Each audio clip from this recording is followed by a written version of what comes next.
Bless the Lord, O my soul, blessed art thou, Lord.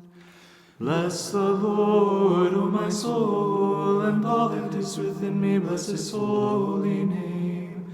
Bless the Lord, O my soul, and forget not all he hath done for thee, who is gracious unto all thine iniquities. I attended the funeral of a dear friend of mine who was a member of the Redemptorist Order of the Roman Catholic Church. I had known Father Stephen for over 40 years, and we were good friends. And he returned to a Redemptorist parish in Seattle after having been in Rome for many, many years, and we hadn't seen each other forever. And he came out to the monastery for a visit a few weeks ago, and we had a good time catching up. And when I told him that I would come in to see him in Seattle, he said, "Oh no, I want to come back to the monastery for another visit." But he knew he was dying of cancer. At the funeral, the superior of their order shared this story about how Father Stephen, to the end, was in service to the church, and he was preparing for his own death with courage and commitment, the same kind of commitment that he had had to serving people all those years. Father Stephen, there was a story told about how a bunch of young new recruits to the order had arrived, and Father Stephen greeted them and he said, "Oh, come with me, we're going to go out to lunch." So they all went with Father Stephen, and imagine their surprise when they showed up at a soup kitchen run by the order.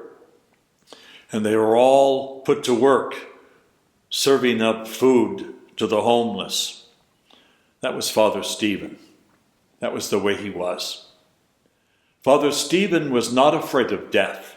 Father Stephen was prepared for death.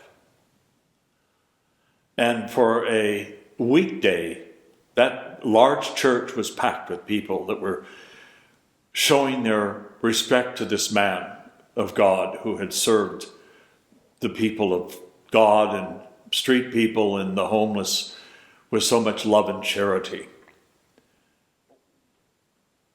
Each one of us does not know when the end will come for us. We do not know. Which is all the more important that whether we're young or old, that we examine our conscience and make sure that we are doing the will of God, and that we are loving other people, and that we are servicing other people with our heart and with our charity and our love and our commitment. So that when our time does come and God is calling us home, we are prepared to stand before the judgment throne of God and receive God's mercy, just as we were merciful to those who came in contact with us. May God make it so. Both now and ever, and unto the ages of ages. Amen. Only begotten Son and immortal Word,